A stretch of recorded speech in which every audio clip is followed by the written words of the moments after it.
Hello there, this is BBC World News Today with me, Alice Baxter. The latest headlines. Stripped of his post after admitting to being gay, we speak to the priest who says that some Vatican officials are undermining Pope Francis. We are not only homophobic office, we are Francis-phobic. Saudi Arabia says this week's peace talks on Syria will be a test of whether Iran and Russia are serious about finding a political solution. Also coming up, rocked by scandal, car giant Volkswagen announces a loss of $4 billion as the EU moves in to update emissions tests for new models of cars. And the NASA probe in a dramatic flyby close to one of Saturn's moons to find out if conditions there could support life.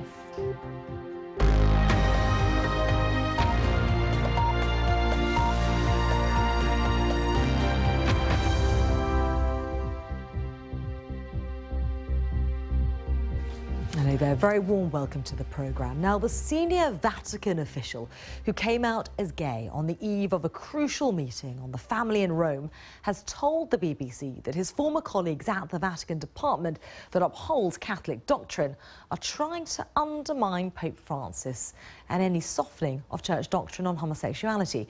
Well, he also says that many Catholic clergy are actually gay. In his resignation letter to the Pope, Christophe Carasma called on gay cardinals, bishops and others to come out. Well, our religious affairs correspondent Caroline Wyatt reports now from Barcelona. When Father Christophe Carasma walked out of the Vatican, he stepped out of the only life he knew, as a priest and a senior Vatican insider. I went to meet him in Barcelona today. Hello. Hello. How are you? It's lovely to see you again. Where Father Carasma is building a new life, with no job and no pension, but with a clear conscience. Now I am free. Now I am happy. Now I am transparent. The priest's unexpected status update 3 weeks ago, gay and in a relationship, shocked the Vatican. Roman Catholic priests should be celibate and straight. And yet... I know many persons who work in Vatican and are gays. I know it. You must hate it. You must hide it. It's a problem of irrational, homophobic violence of the church. This is the problem of hypocrisy. Today he showed us the impassioned resignation letter he wrote to Pope Francis personally, full of anguish at the way the church treats gay people. Può essere il nostro rischio. And a serious allegation against the Vatican department where he worked for 12 years, upholding Catholic doctrine. He says his former colleagues are trying to undermine the Pope's reforms from inside. We are in the truly war against Pope Francis. So we are not only homophobic office, we are Francis-phobic. We have really phobia of Francis. And we are acting in all this time against popes. This is sabotage of my boss. And this is my spiritual boss. The priest has had no response from Pope Francis, and today the Vatican had no comment. Caroline Wyatt, BBC News, Barcelona. Now, the suspended president of FIFA, Sepp Blatter, has apparently revealed that it had been agreed that Russia would host the next World Cup even before the vote was taken. Well, the process of awarding the World Cups is at the centre of the corruption allegations currently surrounding FIFA. Well, with me here in the studio is our sports news correspondent, Richard Conway. Richard, this is a very interesting twist, isn't it? It's an astonishing admission, and I say that having, covered the FIFA crisis for a number of weeks and months now.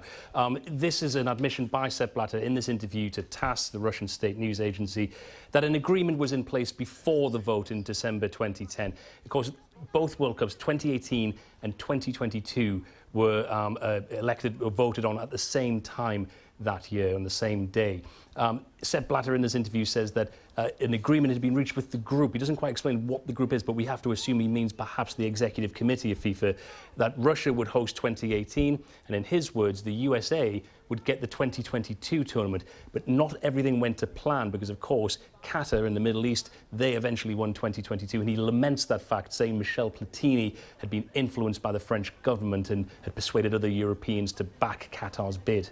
Astonishing. And of course, reactions have been very strong, haven't they? The English FA now talking about a possible refund for the England bid for 2018. Do you think that's likely? I think it's unlikely, but I think they may certainly try. Greg Dyke, the chairman of the English Football Association, was giving evidence today to a group of parliamentarians talking about the FIFA crisis in general. Just a coincidence that Sepp Blatter happened to give this interview today.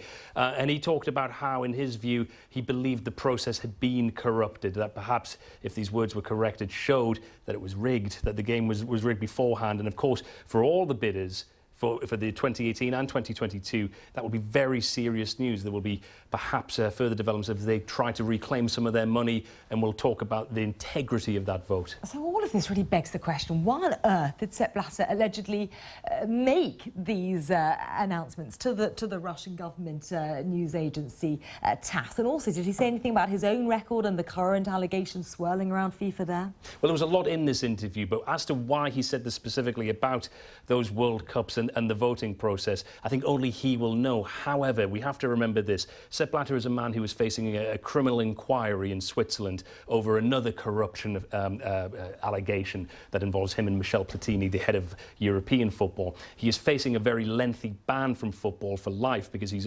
suspended at the moment for 90 days. That process will end soon, and perhaps with a lengthy ban coming into place. There is a sense of the end game now for Sepp Blatter in terms of his time in world football. Perhaps this is a settling of all scores. Oh, perhaps it's all sounding very, very dramatic, isn't it? Richard Conway, many thanks. Now, the German car maker Volkswagen says that it's lost $4 billion since news of the emissions scandal broke last month. Now, it's Volkswagen's first loss in 15 years. Last month, VW admitted that it had installed software that could be used to cheat emissions tests in up to 11 million cars around the world. Our transport correspondent Richard Westcott reports. It was all smiles at the Tokyo Motor Show today. But VW's shiny image has been dragged through the dirt. The company's admitted covering up a device to cheat pollution tests. Once again, a senior boss is promising to clean up the mess.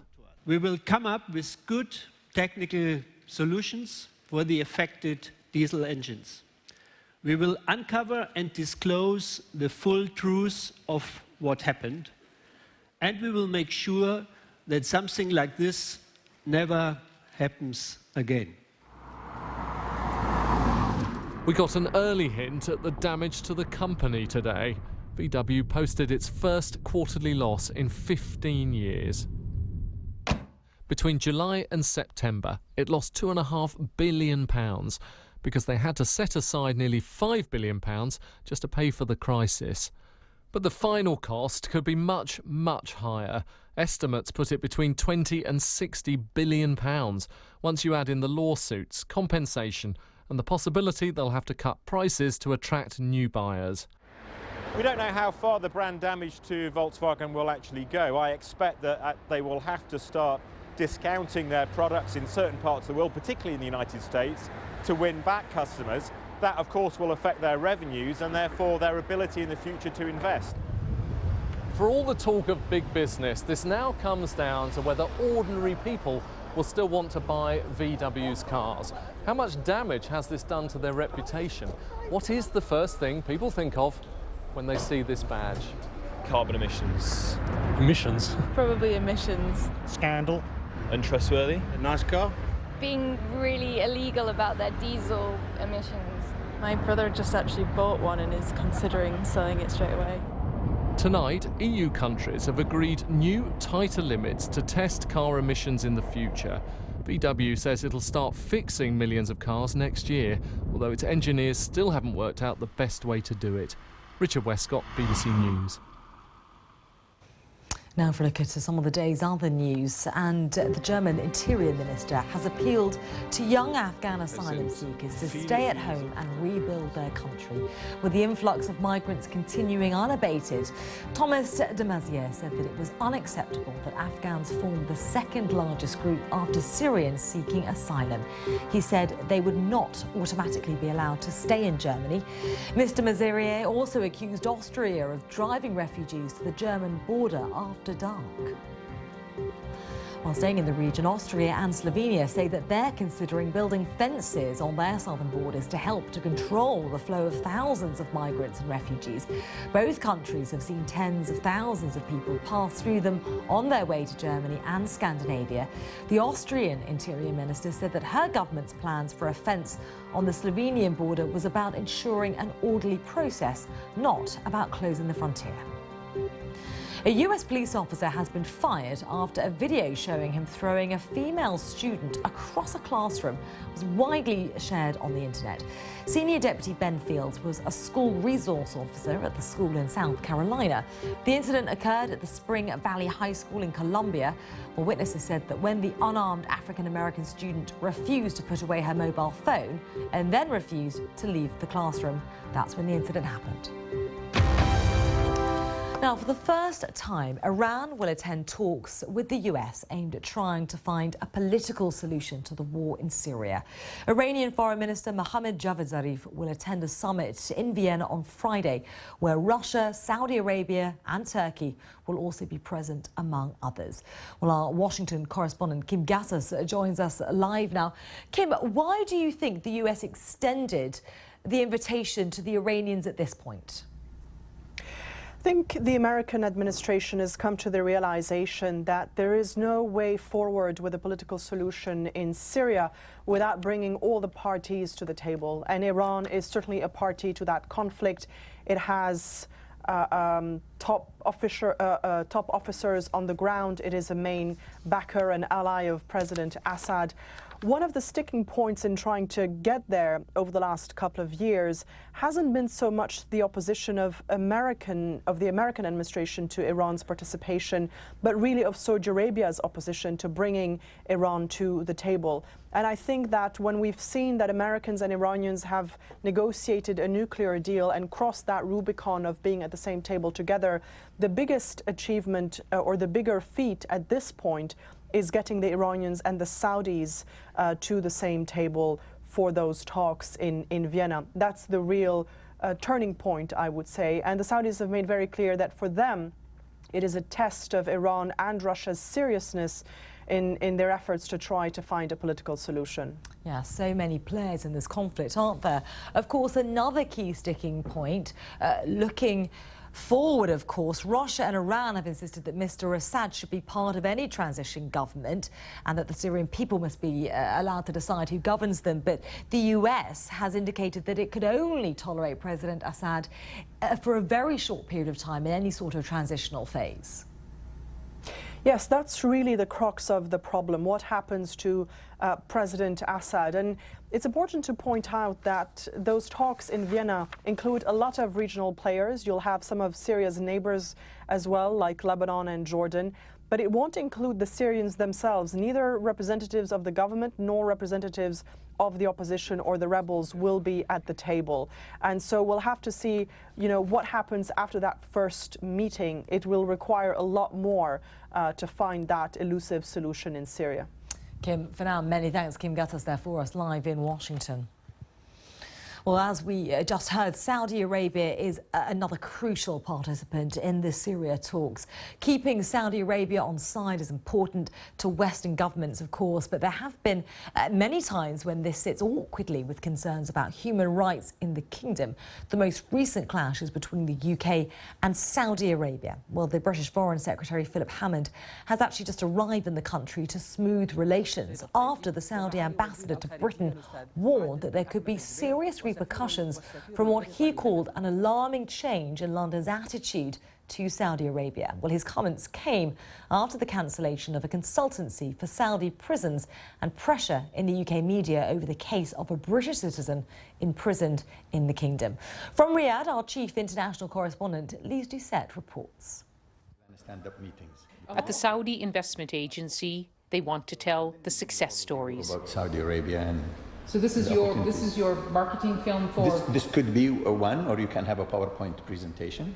Including cautious change in this conservative kingdom on its own terms. We all can argue about ideologies of capital punishment and what sort of punishment, and we have that all over the world. You have it across many states in Western countries, differing on it. But really, so long as it is independent, that it is fair, that there is a fair trial and appeal process, we have to respect that. But international human rights groups condemn harsh Islamic Sharia law punishments, including beheadings and stonings. This footage shows the moments before a woman was publicly beheaded for allegedly murdering a young relative. London is especially concerned about 74-year-old British citizen Carl Andre. He's facing 350 lashes after being caught with banned alcohol, although British officials say he will be spared. But on the streets of Riyadh, you hear support for the Saudi ambassador's complaint about criticism. This man tells me diplomats are saying what Saudis would say. That's the way we should respond, he says. A lot of Saudis go there and a lot of British come there.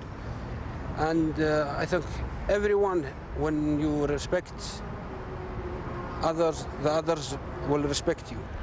Brand Britain is popular here. Saudi Arabia is the UK's biggest market in the Middle East. It's a leading supplier of arms.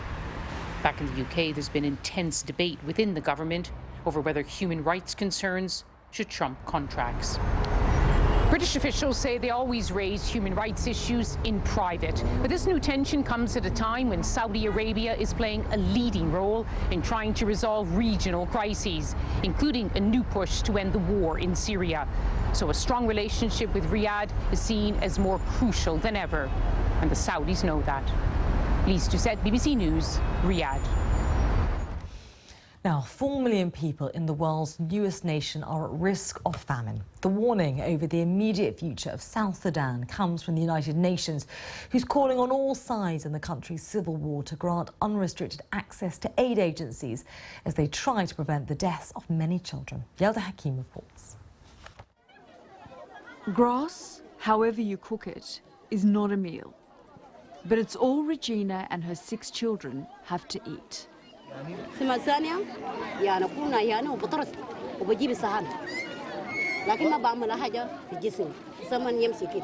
I saw hundreds eating grass and leaves in a village in Kaldak, a remote town in opposition-held territory in the east of South Sudan. Many fled here to escape the civil war. But Kaldak has been virtually flattened following a government offensive. There's no hospital, no school, no market, and precious little else. So Regina and her friends forage in the bush for something to eat. We've been reduced to the level of cattle, she says.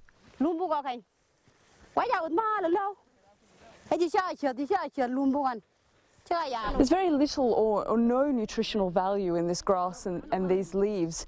These people could actually develop health problems with their liver and their kidneys if they consume this over a long period of time. Some of these people have been eating grass and leaf for about 6 months. At this giant camp, hundreds of miles to the west, in oil-rich Unity State, 120,000 refugees are sheltering under UN protection. Here at least there is aid, but 30 children a week have been dying from malaria. All sides in the civil war are accused of terrible atrocities. 2 million people have now been displaced by the violence. This man told me government forces and their militias massacred everyone in his village who was too old or too young to escape.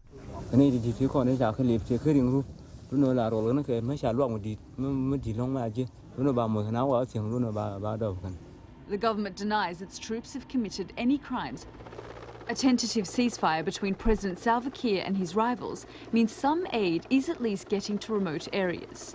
But the situation is anything but stable, and aid agencies warn that without proper access, there's a very real danger of famine. Yalda Hakim, BBC News, South Sudan. Now, most passengers spend a few hours at most in an airport transit zone. But one Syrian family's been stuck in Moscow's airport for 6 weeks now with no end in sight. The Ahmeds were living in northern Iraq until Islamic State militants got too close for comfort and they decided to flee. Well, our Moscow correspondent Sarah Rainsford went to meet them. Attention please, passengers on this flight are invited to board at gate 35. This is the last call for boarding. So we've been told that to find the family we have to come up here to the departures area in Terminal E and follow the corridor right along to the end where apparently there's an old, what used to be a smoking area, glass area, where the family have now been living for more than a month. I think it's just up here. Hi, Sarah. Hello, hello. What's your name? Hello. Kaç gün buradasınız? 10 September buraya geldik. We arrived here on the 10th of September, but we didn't expect to end up living here. In an airport, people are usually arriving or departing, but not us. We're now forced to live here. How can people just watch this happen? How can they be so heartless when people are fleeing war? I just don't understand. Российские авиалинии И-3501 авиакомпании Кения Дубай. Выход на посадку. This is for transit for coming here for 1 hour, 2 hours, but ours is 40 days. And what it will be, we don't know. Where do you sleep at the moment? We slept in this,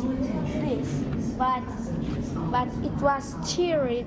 We can't sleep. The mattress broke, right? Yes, it was two, but for one person, we can't sleep enough much.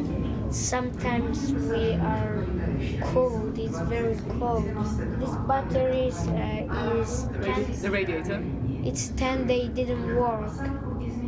And because of that, my mother go to hospital. Here, they say to us, go to Europe. Why did you come here? There is nothing for you here. It's not humane. Russia is helping Syria by dropping bombs. It costs millions. But what about helping us? There has been a period change. Please be informed that the booking date will close 20 minutes prior to the departure time. Sarah Rainsford there reporting from Moscow's Sheremetyevo Airport. Now, could life exist, or has it ever existed, on one of the moons belonging to Saturn? Well, that's one of the questions that NASA's been trying to answer with a daring mission close to the surface of the moon, Enceladus. A NASA probe called Cassini was due to perform an extremely close flyby in the last couple of hours, and one of the aims of the mission was to collect vapour samples close to the moon's surface. Well, let's cross live now to Pasadena in California and speak to Dr. Linda Spilker, a Cassini project scientist with NASA's Jet Propulsion Laboratory. Many thanks for joining us here on the programme. So tell us, did the flyby happen? Has it all been successful?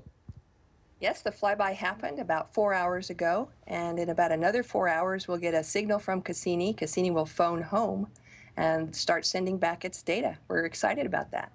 And what kind of data are you looking out for? Well, we're going to get pictures back of the surface of Enceladus, but our key data from this flyby will actually be information about the gas and the particles that are in the plume of Enceladus. In particular, how much hydrogen, H2 gas, is in the plume, telling us about the activity around the hydrothermal vents that are there on the seafloor of Enceladus. And why is this important? Why does this matter? Well, it will help answer that burning question. Are we alone? Could there possibly be life in the ocean on Enceladus? And once you get that answer, what will you then do with that data? Where will that then lead the next tranche of scientific research? Well, Cassini doesn't have the instruments on board to actually detect life itself. Instead, we're carefully studying the conditions in the ocean beneath Enceladus's icy crust to see if it could perhaps support life. You have liquid water, we've detected carbon dioxide, we have oxygen molecules there, methane, we have warmth coming from the hydrothermal vents. And could we have life similar to what we see around the hydrothermal vents here on the Earth? And why send Cassini to Saturn in particular? What makes it so interesting and so fascinating? Well, Saturn is so interesting, in the Saturn system in general. We're explorers at heart. And by understanding the Saturn system, we learn more about how the Earth might have formed and evolved, and then more about ourselves as well. And to think that there might be worlds so far from the sun with a liquid ocean underneath like Enceladus that might contain life, it's incredibly exciting. It is incredibly exciting. Very briefly, just talk me through what this means to you personally as someone who's been involved in this Cassini project for years. Yeah, I've been involved with Cassini for a couple of decades now, and the opportunity to contribute to our understanding of life in the solar system is so exciting. And I'm just waiting for those data to come back and look at them and see if we have more pieces we can fit together in that puzzle to understand, could there be life on Dr. Linda Enceladus? Spilker, many, many thanks. That's all from the programme. Thanks for watching. Hello.